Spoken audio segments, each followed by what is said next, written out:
I love Jesus. Oh, how I love Jesus. Oh, how I love Jesus. Because he first loved me. You mentioned too that there were some things to be aware of, that there was political jokes and stuff like that and everything. And there's, I thought an interesting thing that he said was the original sin is not forgiving ourselves. You know, it's condemning ourselves. Yeah. And that's like the first original sin. I thought that was kind of cute. Inner self-loathing is what he called it. Yeah. So that, you know, he kind of realized that what he was thinking and the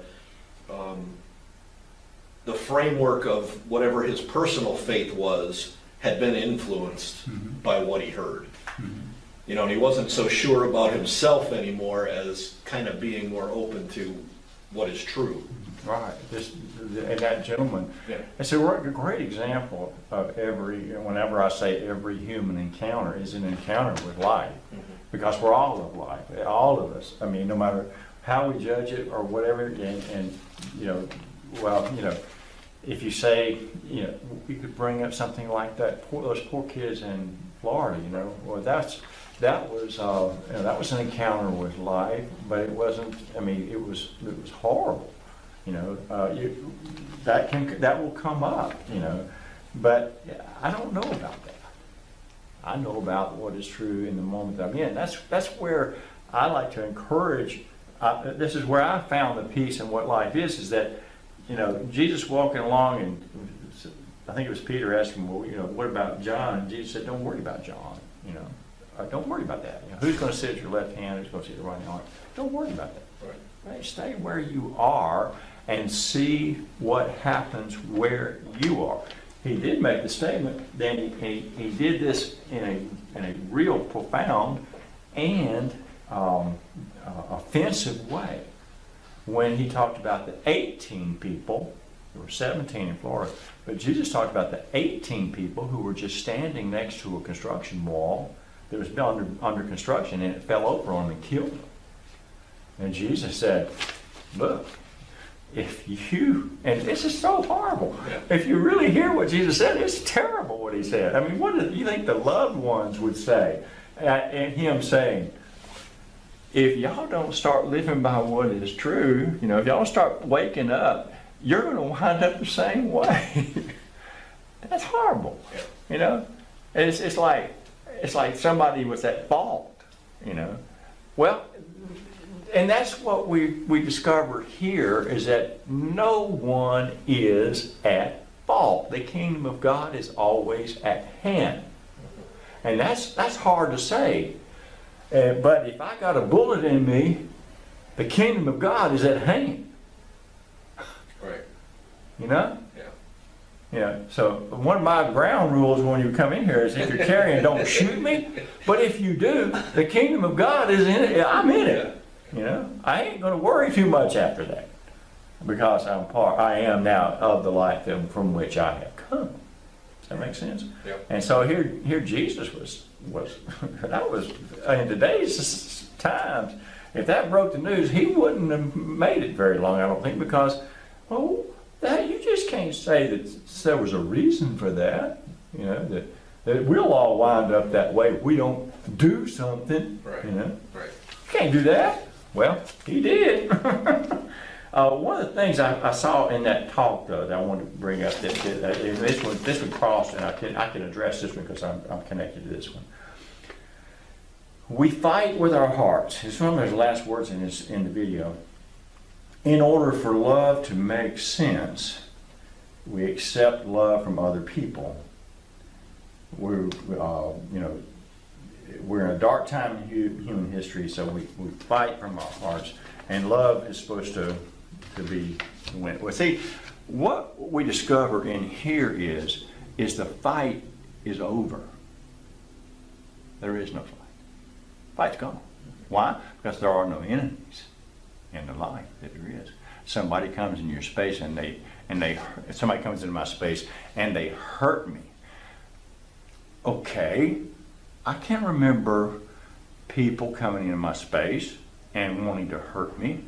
But at that moment, for some reason, I'm not a big person. You know, I'm not a big person. I'm 6'1", and but when I'm talking big people, I'm talking, 6'4" and 270. 290. I'm talking big people, and I have been in the company of some of those under some extreme circumstances, and their birth consciousness felt like that if I wasn't around, it'd probably be better for them. So they would want to squash me, but I just simply lay it out to the quantum manifestation of what it is, and I'm just celebrating what is true. Either it is stopped in just voicing what is true, or it is stopped in a defensive move, or whatever. But somehow or another, in the story of Jesus, he read the scripture, he went to the synagogue. To read the scripture in the synagogue is a real privilege. It was, number one, it's written in Hebrew, and not all the people in the synagogue, could read that. But you had to be pretty much trained. They heard, they spoke it, and it was the classical Hebrew, it wasn't the Aramaic. So they would read that, and that's the only copy they had in town. And so when Jesus got up and read it, and he got to that part where it said, the Messiah had to come, he says, I'm the one.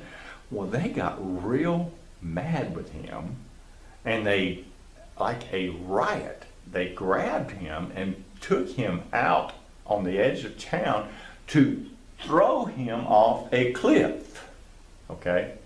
I mean, that's pretty mad. Yeah. Gonna throw him off a cliff.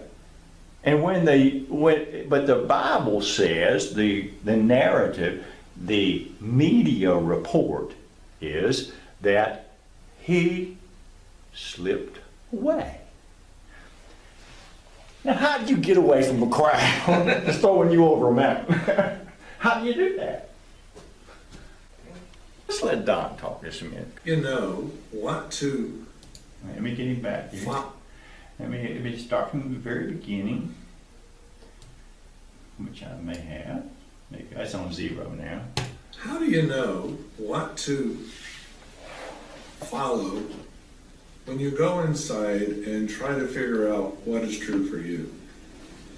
How do you know what to follow? There's a lot going on in there, in all of us.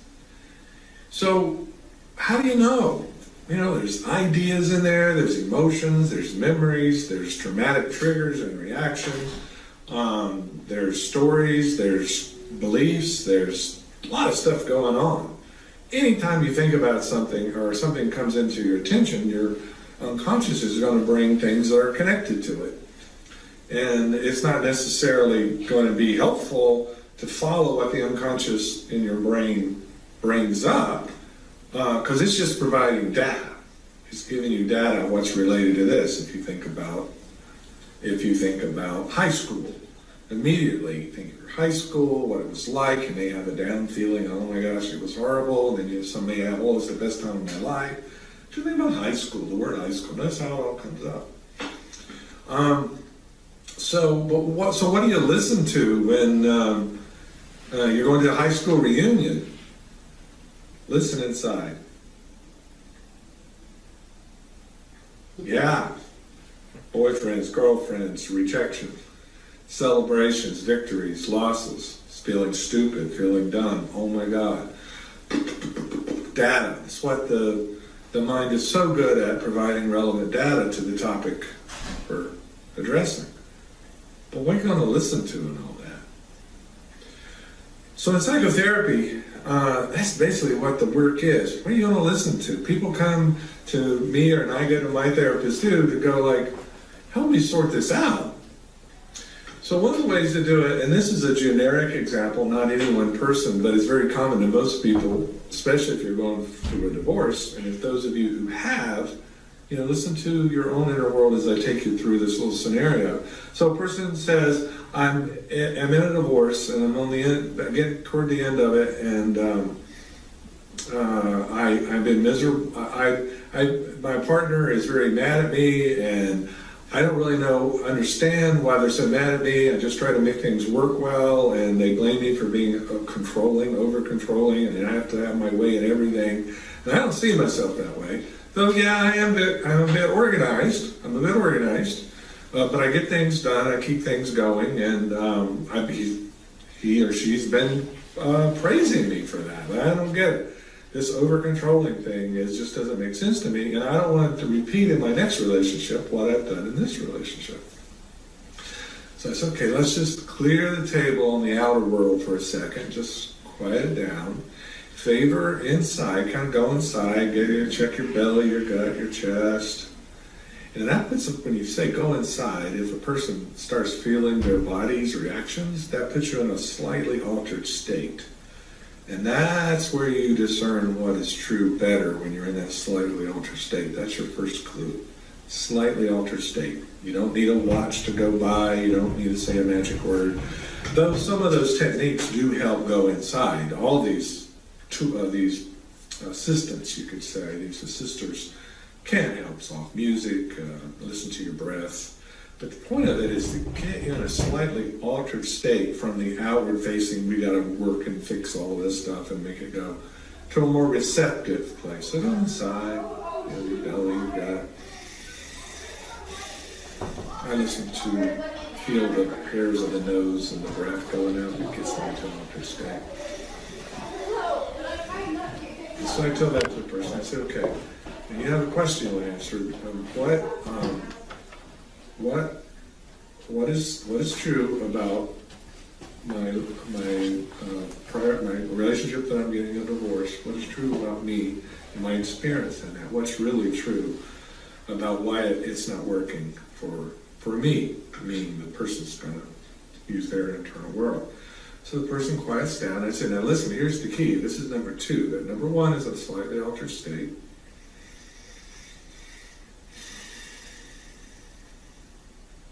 There's probably a lot of mental and emotional activity going on. Just welcome it. We'll talk about that later. Okay, now I'm going to ask the question to your unconscious, and I want you to listen to it. You can ask it too, but I don't want you to answer it with the part of your brain and mind that decides on what, that fixes things. I just want you to answer the question and listen to what comes. You understand that? Mm-hmm. Okay, here you go. Just listen inside. Here's the question and see what happens. Why was I miserable in this relationship?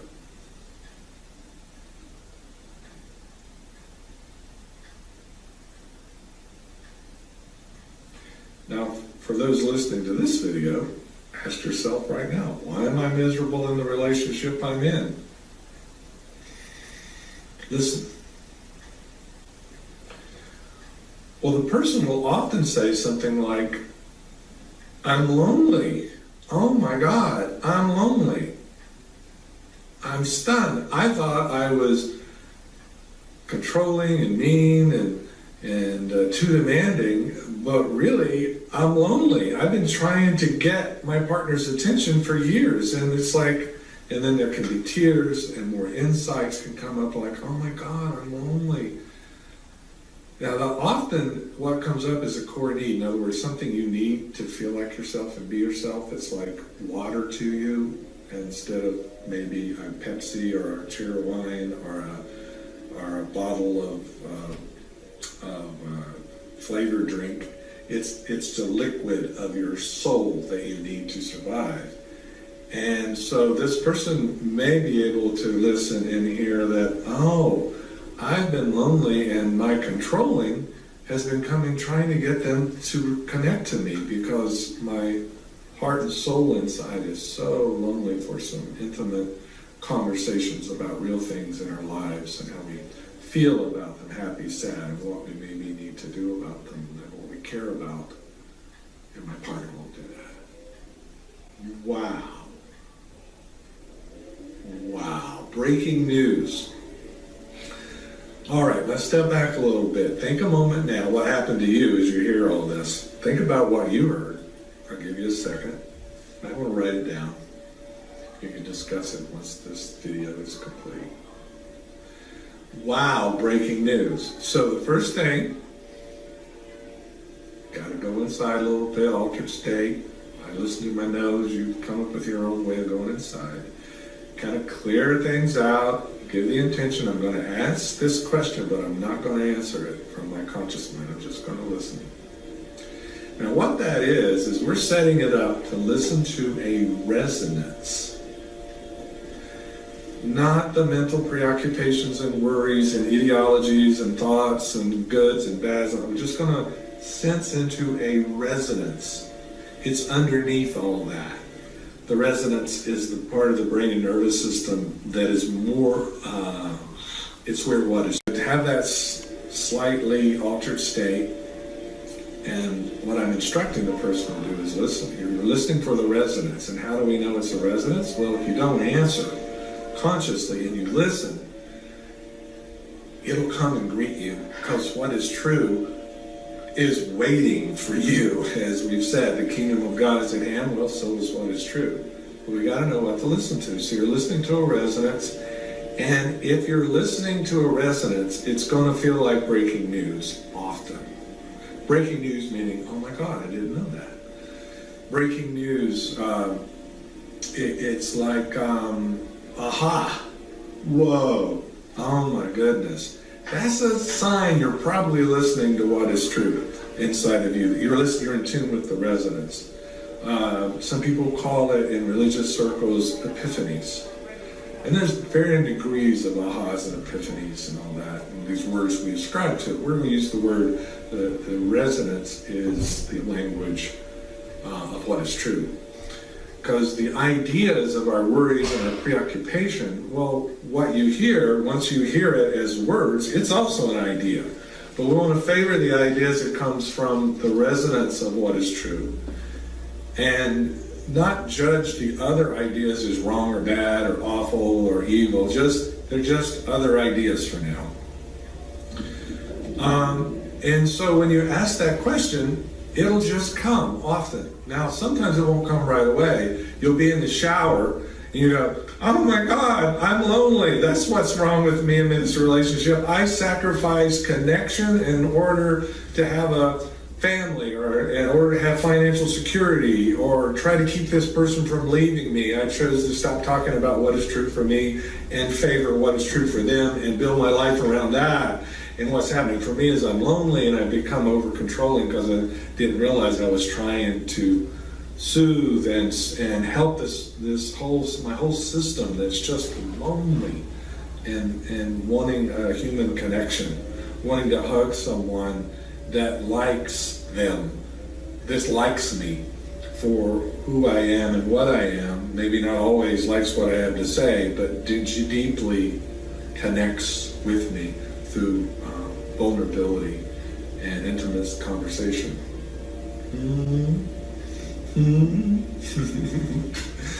Yeah, wow, breaking news, huh?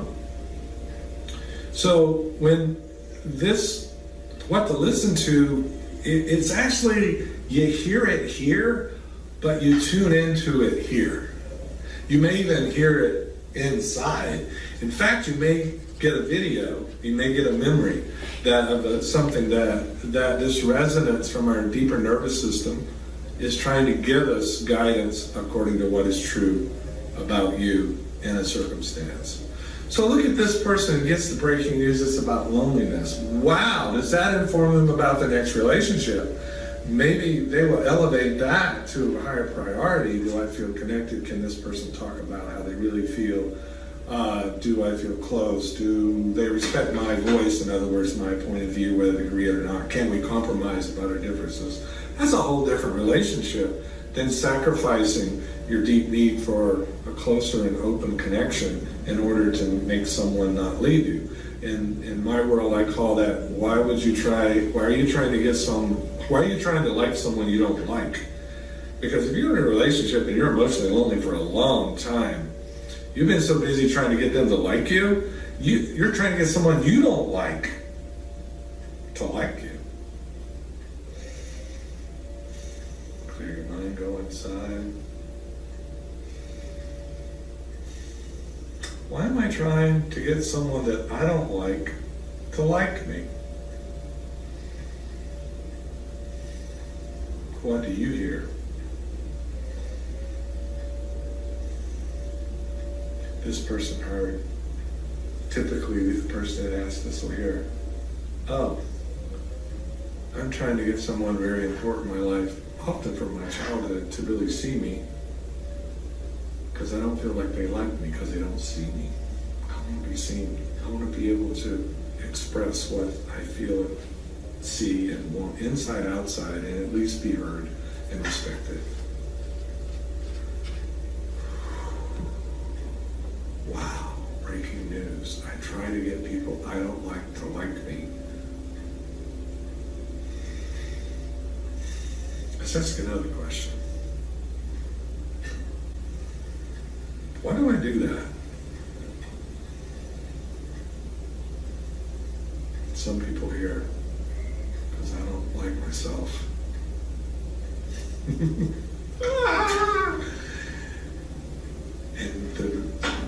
that amazing? We try to get somebody, not that they're bad people, it's just how they're treating us we don't like, so we're trying to get them to get them to like us, and we don't like how we're being treated, but how we're trying to get them to like us is usually over-controlling or under-sharing of what is true. All these different avoidance of listening to the resonance and expressing, going toward what is true. Because when you listen to the resonance, when you tune into the resonance, that's the first part, and then you listen to what comes without answering the question, you're getting guidance as to what is true for you in that moment, and it can change each moment. It can stay the same each moment, and when you get it each moment trending, the same, it's very much more reliable data and to use for a life choice.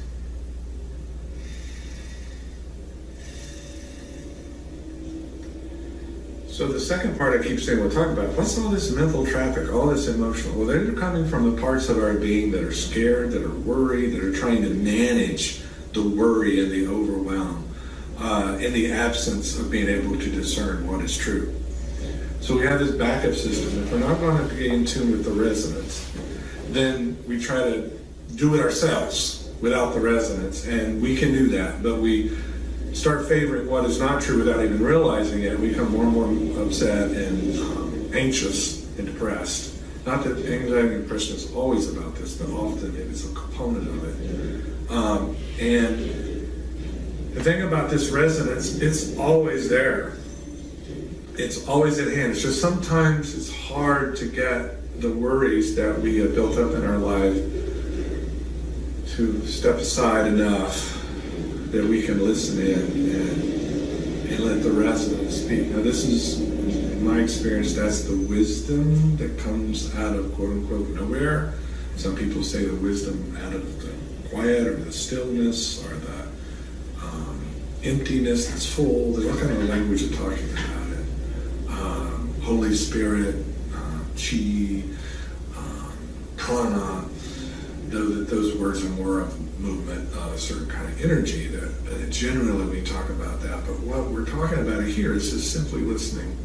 That resonance inside, once you get a little altered state, then you ask your question and you listen internally for what rises up. So instead of making the thoughts, especially the mean one that you have towards yourself, which you're trying to protect something that you don't know what it is, instead of seeing all that mental activity as bad and wrong and evil, even of the devil, I suggest you see it with loving compassion and kindness. Much kindness, because these are the parts of your internal system that's done its best to operate outside of a direct line to what is true and just trying to survive. It's just trying to get by. So as you, in your awareness, when you become aware, and you step back from trying to control your internal world, your external world, you go in the slightly altered state and you ask your question and you listen, it'll come. It may be words you hear. It may be a video of some childhood scene, so you want to explore that. Well, what's true about this? And then you listen inside. It may be a smell, a fragrance. Well, what's this about? And it will just unfold. And that's one of the ways to start favoring and willingly participate in the resonance of what is true. So your homework this week, as often as you can, what do I need to do about this bill that's overdue?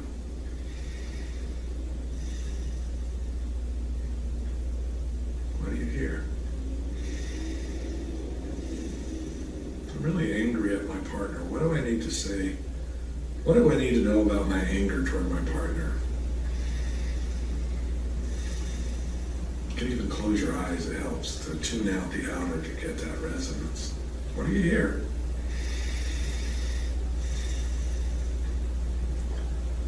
What am I most grateful for in my life right now?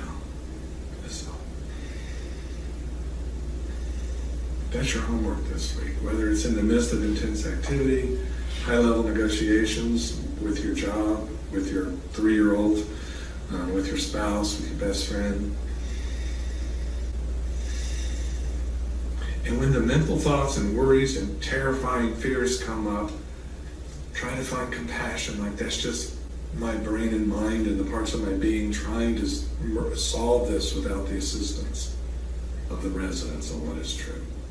It's always there, and it's always ready. And sometimes it breaks through sometimes. Isn't that cool? Sometimes in church or something, or at work, or in the shower in the middle of the night, it just, like, oh my God, that's what's going on.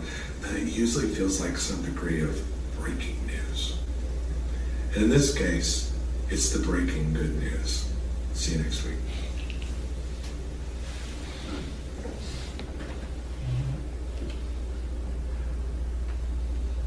The breaking good news. Thank you, Don. Any words on that? What comes up, you might say, Mr. Conclude.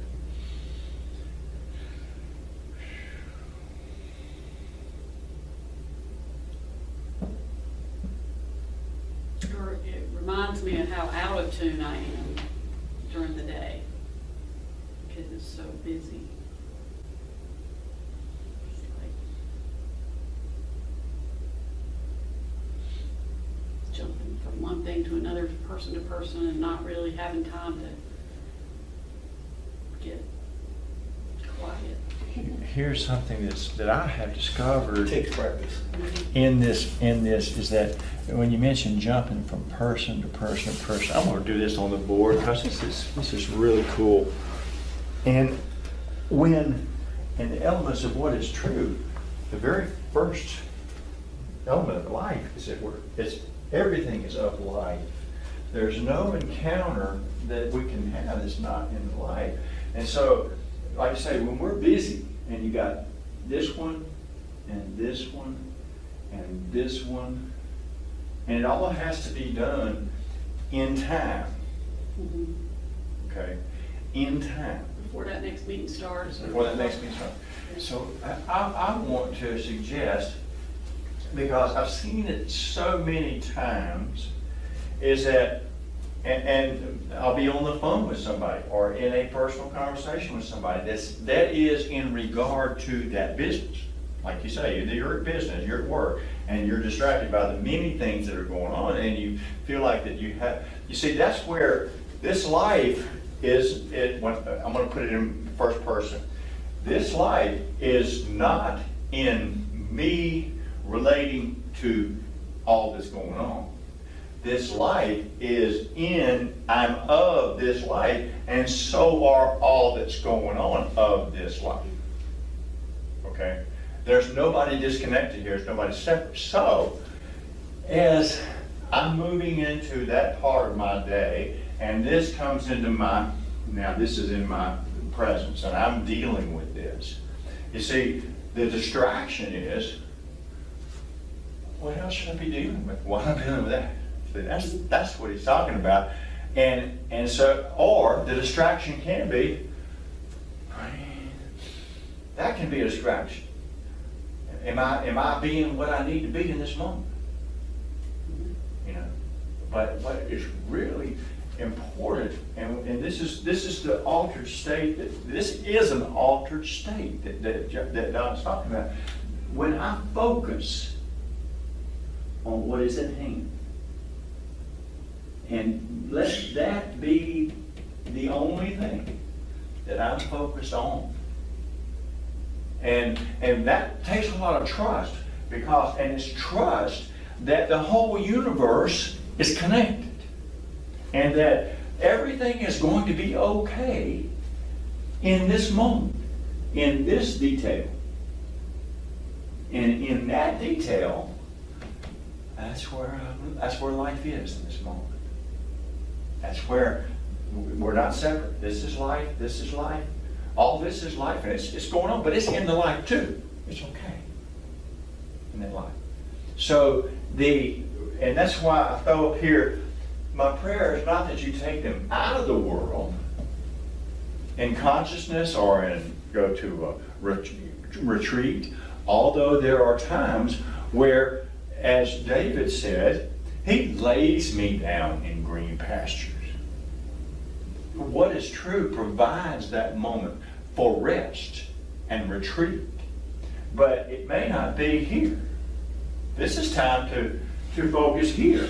And life will come out of this. And what will happen is, when there's no distraction over here, or am I doing the right thing, or anything like that, the resonance comes into the relationship. And what this person needed will get from you what is expected, or what was asked for, and you will get what is needed because it is of the life. It's all connected. And then at that moment, it's like I said last week, something just happens to where this is resolved. It gets resolved because the focus is on this. Now, all of a sudden that's resolved. This person now has gone over to deal with someone else with another issue they got, and here's what's next. The focus now is here for that. And let that focus be there, and feel the resonance. This is an altered state. If you allow it to be the state that is, it's an altered state. The unaltered state is when we are distracted and our mental capacity develops all these resolutions to the way this should be, instead of just simply living in what it actually is happening right now. So, focus on this. The life that we are all of connects. This gets what it needs, moves on. This one's next. And this is a very important reason why I emphasize Jesus' prayer. The prayer that we say during the church service when he said, "Forgive me of my trespasses as I forgive those who trespass against me." And the whole idea is that if I am focused and in resonance with this individual or this detail or this issue, and I'm focused and and it comes into my mind all these other distractions, and I go, well, I'm going to hang on right there. I'm going to take care of this. Now I've trespassed outside of the resonance and the light. But don't beat myself up for that, because it don't matter. I'm still in the kingdom of God. It's still at hand. And even in my trespass, even in my butting into this new next here, all I have to do is reestablish what is. I love myself here. Hey, this only turn around and go back and take care of it. Or take care of whatever it was that was attracted. It makes it appear to be a trespass. You see? And that's why Jesus said, "Forgive me of my trespasses as I forgive all who come into my space, out of their fear and their worry and their details and stuff like that. It's a win-win. This is good news. It's a win-win situation. It really is. So this one gets taken care of. And hey, look, you're heading home. You got all this in the house. You know, we got our bills, we got our children, we got our what am I going to do to relax? You know, what are we going to eat? We got all that going. Well, once again, the focus is always the resonance is experienced when we allow the resonance to complete each individual detail on its own merit, and without us overthinking into trespassing into what is not true for that moment. As he was saying that, this just stood out to me. I've talked just a minute about other gods, and the reason why I do that is because Exodus 20, in Exodus 21 of the commands was, have no other gods before me. Okay, and this is what the media reports from the life. Okay, from the life that is forever and no beginning and no end, ever in our presence, always we're in His presence, and so we're of it. The reality is there are no other gods. Just life. It's just life.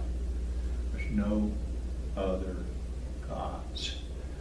We as human beings are probably the only entities, beings or whatever, in all the universe that can have other gods.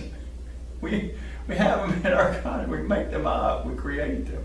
We give them icons, and we dress them up and give them power, and we check with them. That's the way it's written in Deuteronomy. Do not follow other gods. The gods of the people. They are the gods of the people, out of the people's experience, out of the people's need to be heard, to be felt, to have someone to blame. Why did God let that happen? You know? What? And that is the God of the people.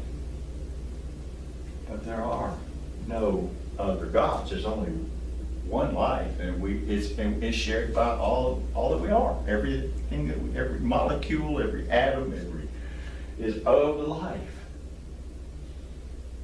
What do you think about that?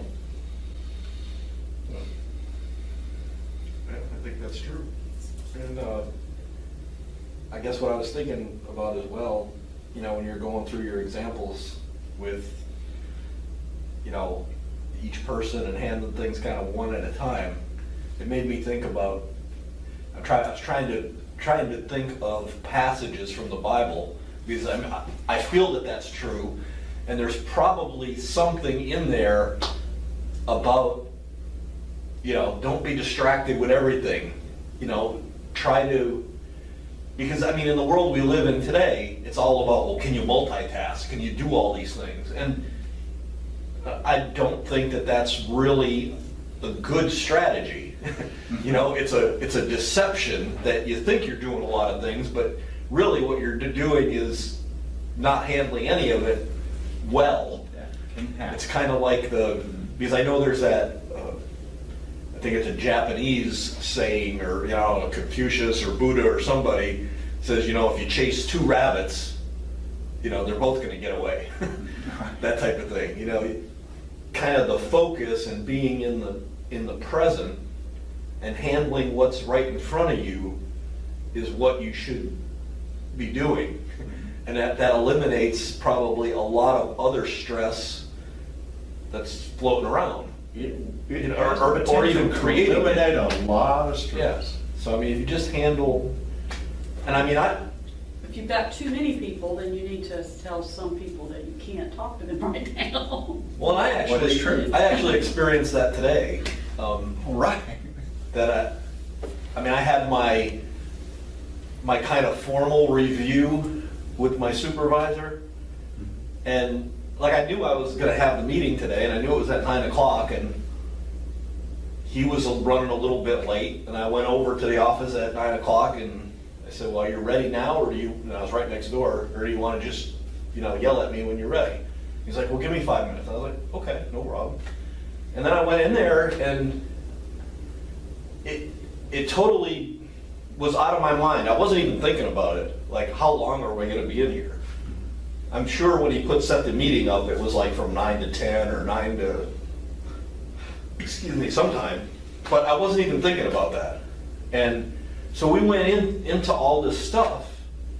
And when we were done, I mean, it was like a little after 11 o'clock. But I really didn't, I guess I didn't I didn't even give it a second thought after that. It was just like, well, we got done what we needed to get done. I don't know if we were ahead of time or behind time, but it's done. And we actually talked about things that I just felt so, it's like, it is what it is. I felt good coming out of that meeting, that interaction. Resonance. Yeah, I mean, I just Felt the resonance of life happening in that action. Isn't it amazing how in most situations, one of the biggest distractions is time, and you didn't allow it to be, because the resonance was overshadowing the actual, what normally most of us would be going, well, what time, and time is the important factor in that, but that's resonance. That's what we're talking about, is that it's the experiencing of life as it comes in in each detail in each human encounter, and even to the detail of the task that I'm on. If I'm in a spreadsheet, I have resonance with that information. I have a contract, a 600-page contract, and I'm looking at it every word because that's my responsibility. Stay in the resonance. It is resonating with me as well. And then somehow or another, I'm not the person to say how. I just know I'm gonna testify that it does happen. When I'm done with that, what's next will come, and I do that, and then what's next will come, and then what's next will come. And I've had people say, how do you get so much done? And I don't have any consciousness of getting so much done in that amount of time. Somebody does, and they stand back and go, whoa, how did that happen? Well, the reality is it's the resonance of life, because life is not subject to time. Life is on time. In our discussion, it is above. It's not above. There's no above. There's no below. There's no north. There's no south. No east or west.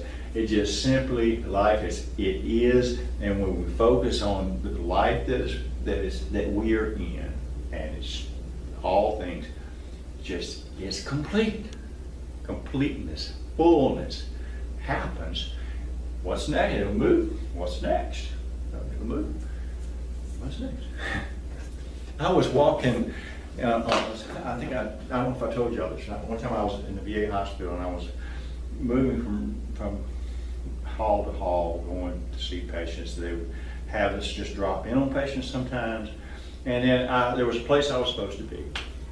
So I was walking down the hall, and I felt from this room, it was open, the door was open, I felt this pull. I mean, I just walked by and went, whoa.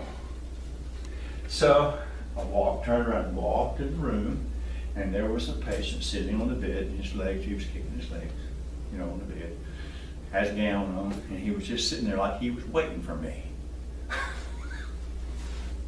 This is how strong it can be, I'm telling you. It's this resonance that's not of the people's gods, it's in us all. And it sends out, it's like Don said, it's felt in here. And make this word clear here, the Leb. L-E-B. That's what the Hebrew media has in mind when they talk about this inner feeling, this receiver, like Don would say, the receiver of the resonance, the leb. And what does it mean in English? Heart. The heart. It's the heart. So anyway, and my lib felt it, and so I turned around, I went in the room, and the man was sitting there like he was waiting for me. And I used to, I kind of took the title, the wheelchair chaplain, because in the VA they had wheelchairs everywhere. And I just, when I meet with the patient, I just pulled the wheelchair. That was just what I would find myself doing, because it's going to happen here. Life is fixing to happen. And so I walked in, I pulled up, there was a wheelchair sitting there, so I just turned it around, and I sat down, and I looked at him, I said, all right, what do you want? I didn't know he got it. Oh, wow. And he said these exact words. He says, well, it depends. Are you a good spirit or a bad spirit? And I said, only time will tell. What you got? And that gentleman started talking to me. He was telling me his story. And I was there for an hour.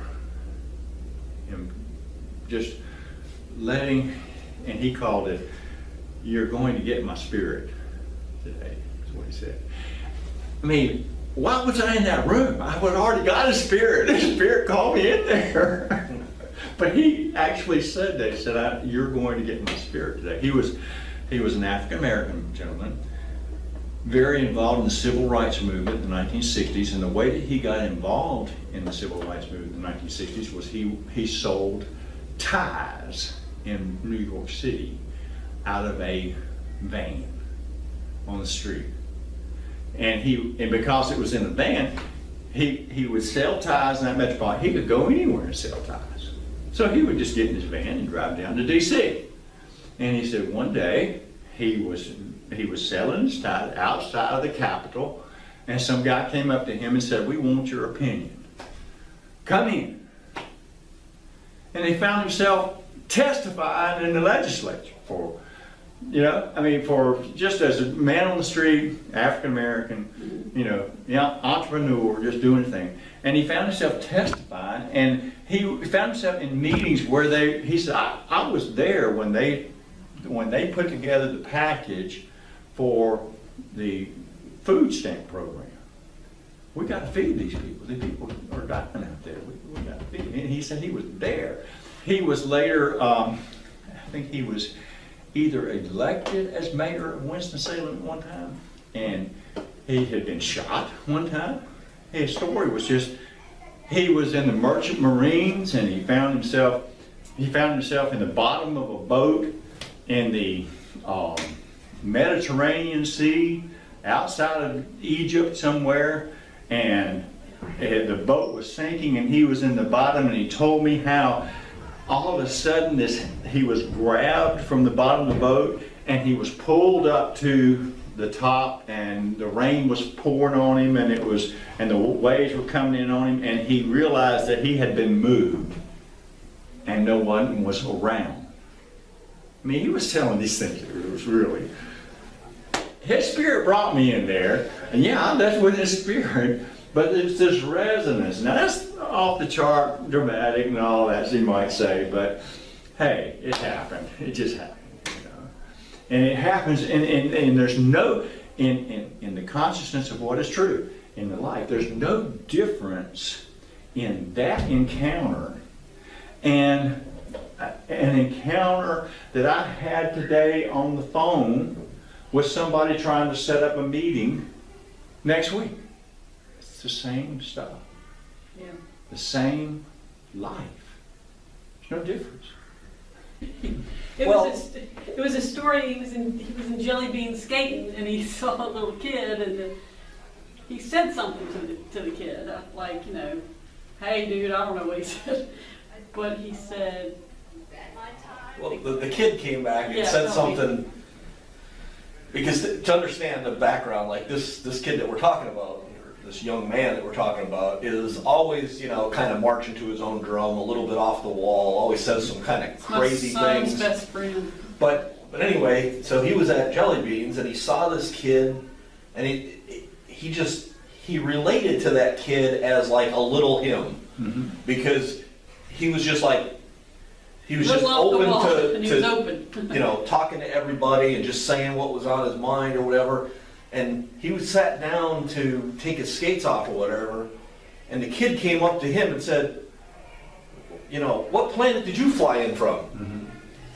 And he was like taken aback, and he's like, well, I came from, and he gave him some kind of off the wall answer like, Planet Cheese Cat, whatever. Right. And the kid just, without missing a step, just replied back to him something that was just like that, And he just felt like, wow, this is like my son from the future. Coming back to visit me. He just. It was weird. And then I forget how it ended. I have to read it though, because it does feel like he's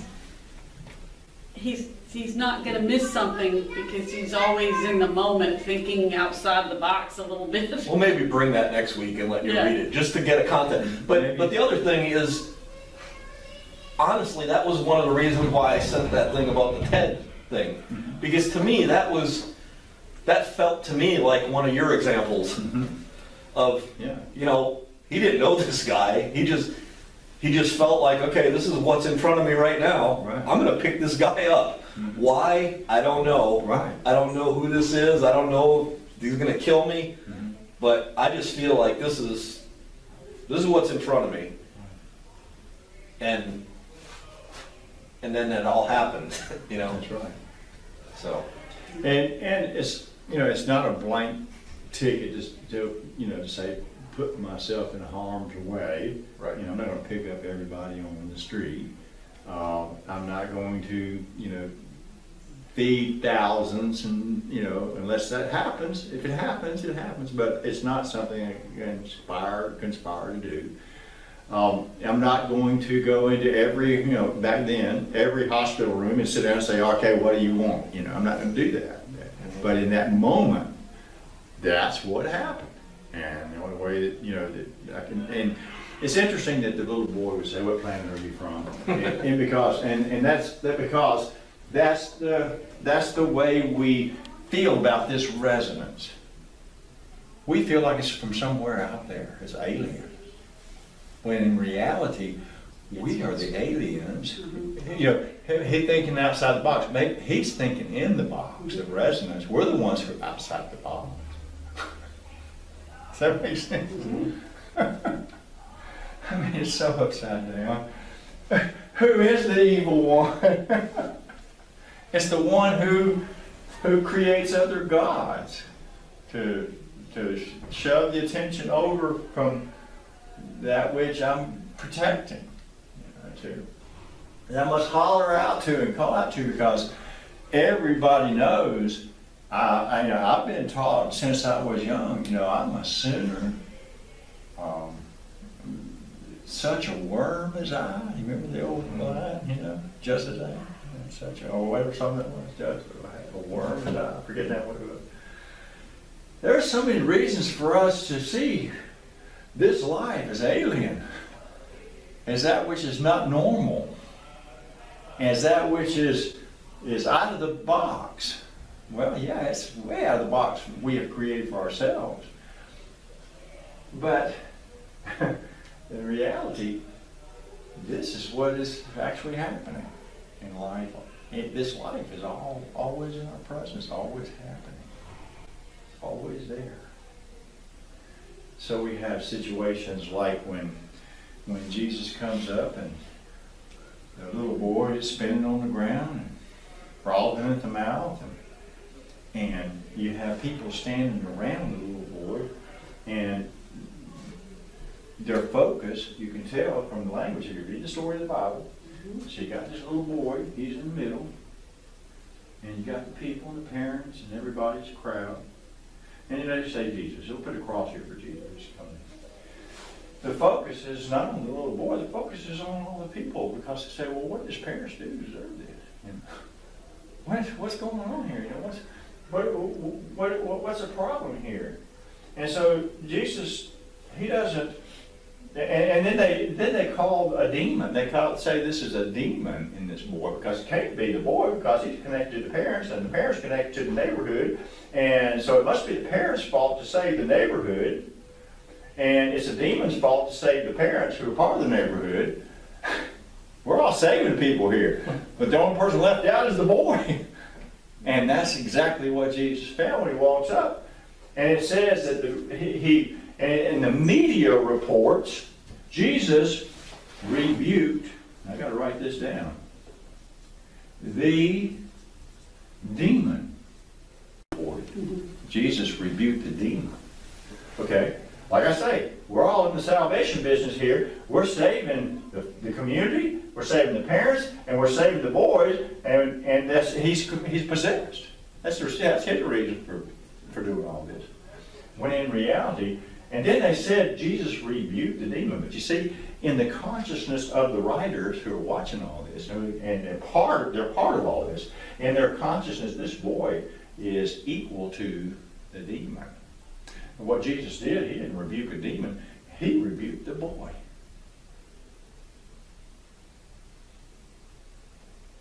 He rebuked the boy. Get up. What are you acting like that? And sure enough, the boy responded. You know why? Because he got the attention that he wasn't getting from the parents who were concerned about the neighbors and the neighbors who were concerned about the parents. He wasn't getting what he needed until somebody came and gave him attention. No matter how hard it was a rebuke, but it's good for life. No other gods. They had created a god in this boy and called it a demon. They had created an alien. They made that little boy an alien. Possessed. He's possessed. It couldn't be him. He's possessed.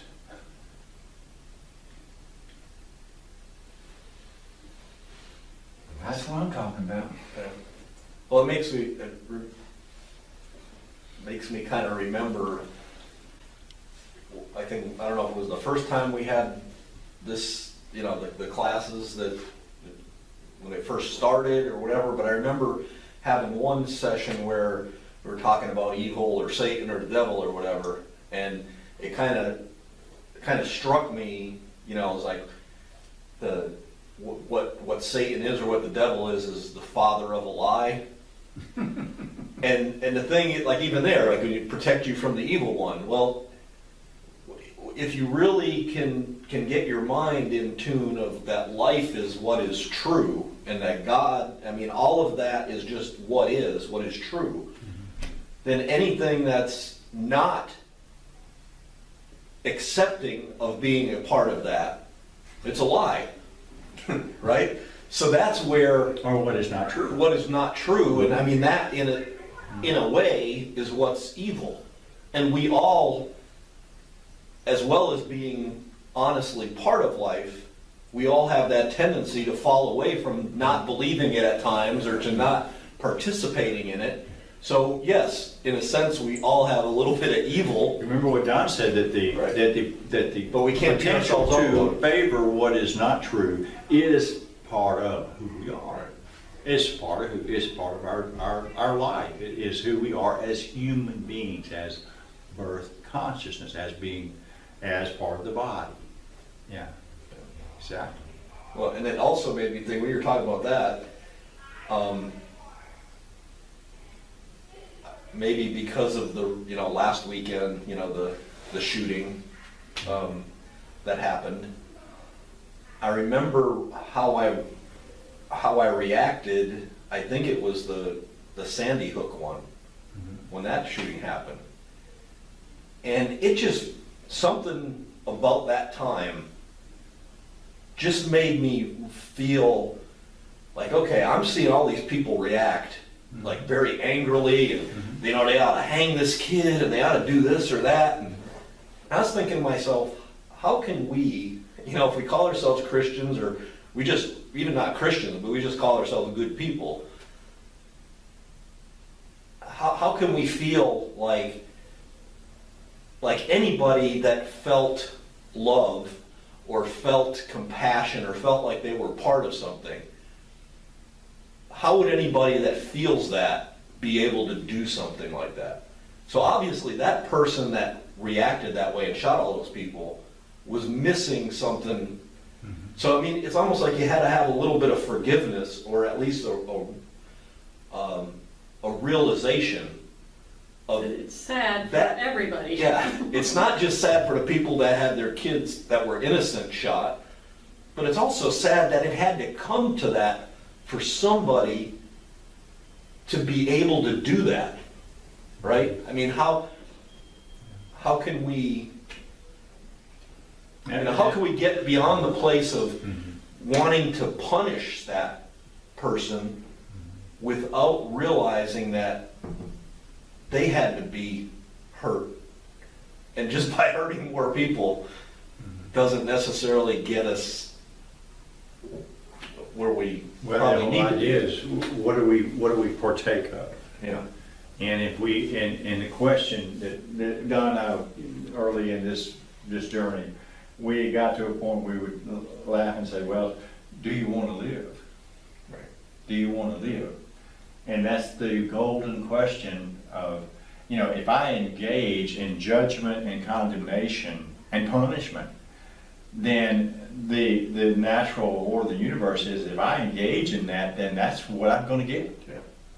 Jesus made it clear, you judge, you'll be judged. Right. Punish, you're going to get punished. Reap what you sow. Reap what you sow, yeah. So, but do I want to live? What do I partake of? Do I partake of the gods of the people around me? And those gods now are, like I say, this can be the passion that is extended, the passion that is extended, and the whole cause of for others. Oh, I heard many of the kids today on the radio. They were doing the interview, not the interviews, but the kids who marched in Tallahassee. They had them speaking their speeches, and those kids, they're doing it for, and they would name the names of the students. We're doing this for them. We're doing this for them. Well, they're not here anymore. The life is do you want to live? It's not, do you want to live for someone else? The real question that we're all faced with as human beings, do I want to live? It's not a selfish question. It's, do I want life, or do I want to make judgments and put my passion on something that's outside of my life, like somebody else's actions? And then by doing that, I'm trespassing, extending myself into something else. It's not true for me. Well, that's been one of my biggest frustrations over the last week is, just seeing people on the news or on social media trying to use the situation for what they want. There's one group of people that wants gun control. There's one people that want, more mental health aid. But they're rather than kind of just saying, okay, this is what it is, and it's probably a little bit of everything, they're trying to latch on and say, we need to take action now on this, and get on my bandwagon, or else you're against me. Have you ever read one of the last chapters of Matthew? Jesus says, you're going to hear wars and rumors of wars. You're going to hear brother against brother. You're going to hear all this stuff is going on, and not just and we as in seminary, they had the caption. These are the end times. Mm-hmm. The end times. Well, the end times have been going on since Jesus. And before, because he called it out then, and whoever labeled that the end, it probably just might be just said is the end time. That's what that happens all the time. End time is always going on because we are looking for blaming other people and resolving what we want to. What's the word? There's the word. Make right. What's the phrase that we use when we say we're going to make it right? Boy, we got to have it. We got to make it. We got to make it right, which means extending me into something that I'm now projected. Well, what is right? define that, you know? And that's the first thing that came out of the Hebrew narrative about this life, was the first thing. If you judge, partake, if you participate in pronouncing what is good and evil, then what will come back to you simply will be the end, or death is what it said. And that's from their consciousness. The reality is every time that I judge and put myself over into something that I'm not, that's not who, you know, in my presence, or not of this life, but to defend the cause, you know, if I put myself in defense of the cause, you know what's going to happen? This life is going to work in my favor all the time. I'll never get outside of it. It will, and maybe one day I'll look back and go, boy, that was stupid. You know, but at that time, it's okay. I'm always in the kingdom of God. It's always at hand. And if I make a decision to do those things, just like all the people who are making decisions to do those things, I have no judgment for that. Because it's just what's happening. But do I want to live? I'm going to choose what is true for me in the moment that I'm in right now. Here we are.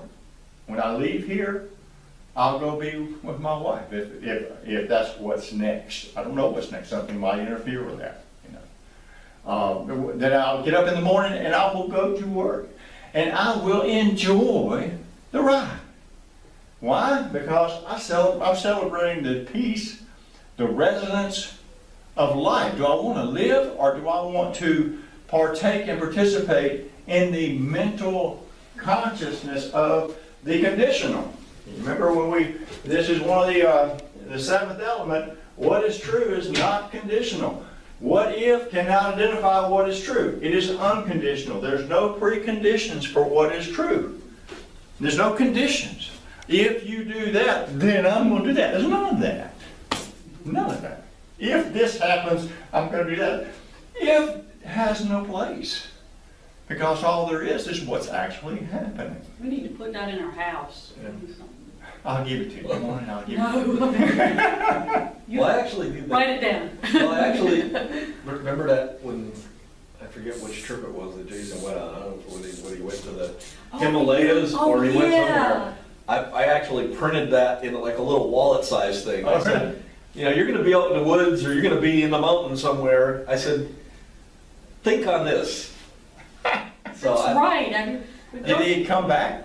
Oh, yeah, he came back. And I think he, you know, I think he actually looked at it too, but, you know, Well, anyway, like I said, sometimes it takes a little while to it's not for that stuff to sink in. conditional. There is no what if, there is no, you know, if this person does this, I'm going to do that. Wait a minute. How about if that's what's next, I'm going to do that. What's next is always happening. It always, because this is always participatory. There is a potential to participate because it's always. And Jesus said it well in I had on the board the Gospel of Thomas. Do y'all remember me quoting the Gospel of Thomas before? I think so. The Gospel, and it's an evidence. The Gospel of Thomas itself is an evidence of what is true.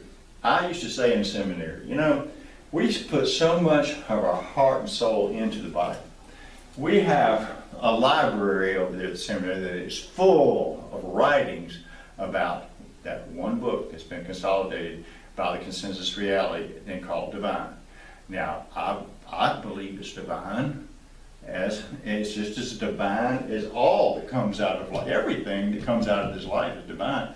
But the Bible has been promoted to be this, equal to this.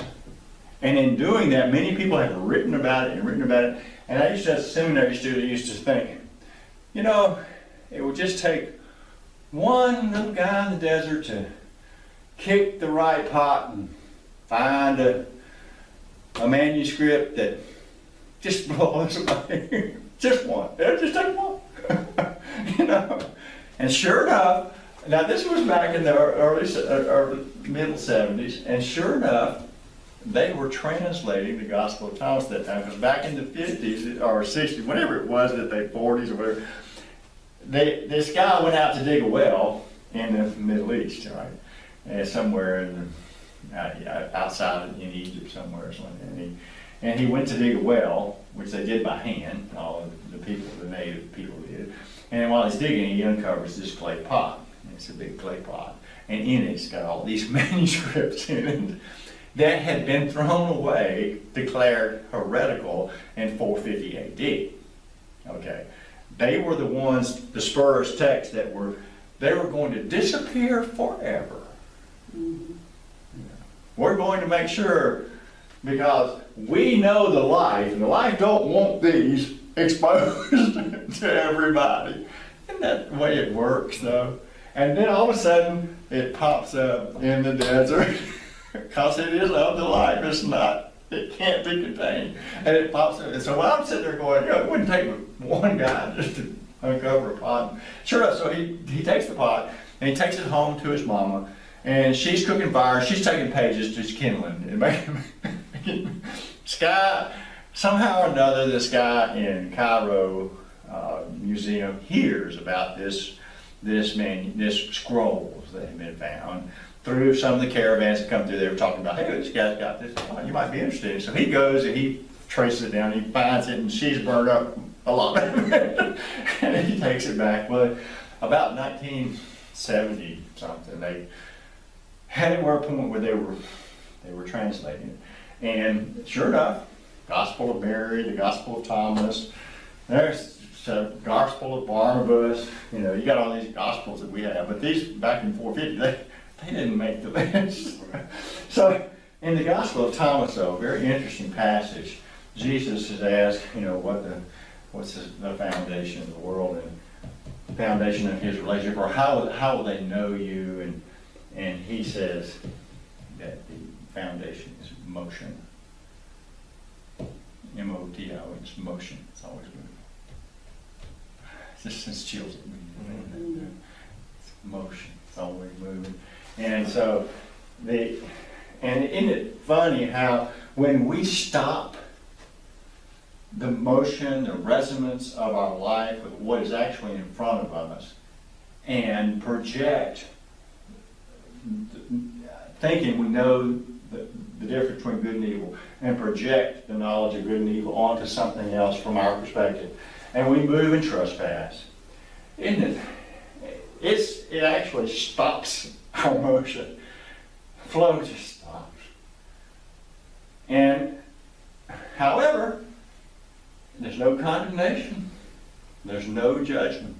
The kingdom of God is always at hand. We always have the potential to choose what is true and participate as a willing participant in the motion. In that circumstance, it's the new next. Move on. Keep moving. Hey, did you hear that? Yeah. Keep moving. Well, ever since, I just think that there's so many examples or analogies or whatever you want to call it that speak to me about that being life. When you're talking about subatomic particles and all that stuff, or the dust, that type of thing. But the fact that, in science you study, what theoretically absolute zero is. It's so cold, everything basically freezes. Everything's motion is stopped. Mm-hmm. But they've got a theoretical value for it, but it's never been achieved, right? So it's like you can't stop life. And then that brings to mind the passage about, if you didn't proclaim the gospel, even the rocks would cry out. Right? Well, so actually, even these, if you shut them up, they were asking for help. Jesus, help us. Yeah. And if you shut them up, the rocks, you got it. Yeah. So it's like no matter what your thinking is of it, there's always something there to answer to life. Yeah. So, It's always in our presence, it's at hand. I don't know, speaking of time, what time it might be, I don't know. Let's see, I've checked my thing here. It is, 7:51. Yeah. Wow. It's crazy, isn't it, how that happened? I wanted to leave you with one thought, though, if we can. Paul wrote that it's really important that we work out our salvation. Remember that statement? You work out your salvation. Well, in my discussion, I was having this discussion with Don one time, and this came out. You know, that Paul had said, hey, work out your salvation. But the reality of salvation, it's forgiveness, it's life, it's no judgment. It's to say that a person needs to be saved from what? There's nothing here to be saved from. This is life. And I remember somebody came to me, a guy came to me out in the field right before my brain surgery, and I was going in to get it. He said, I just got to know one thing, Barry. Are you saved? And I said, not only am I saved, I'm safe. I'm safe. Because there's no place I can go, even if it fails, I'm still going to be among this. This is where I'll be. Is I'm safe. And so when Paul talks about I need to work out my salvation, it came to me that the reality is, as human beings, it is harder for us to work out our humanity. Being of this. Salvation's there. It's part of who we are. But the issue is working out our humanity in response to this. So this week, what was the, feel the resonance. That's the homework. Also the homework is adjusting in small and in very incremental ways the consciousness, the reverse. That maybe I'm created this box and I'm in it. Allow the working out of my humanity in the big picture of life that is always around us. That's homework. Right. cool. Yeah. All right, y'all. And thank you, God, for this opportunity to be here in this place. Amen. Yes. There you go. Thank you very much. Yeah.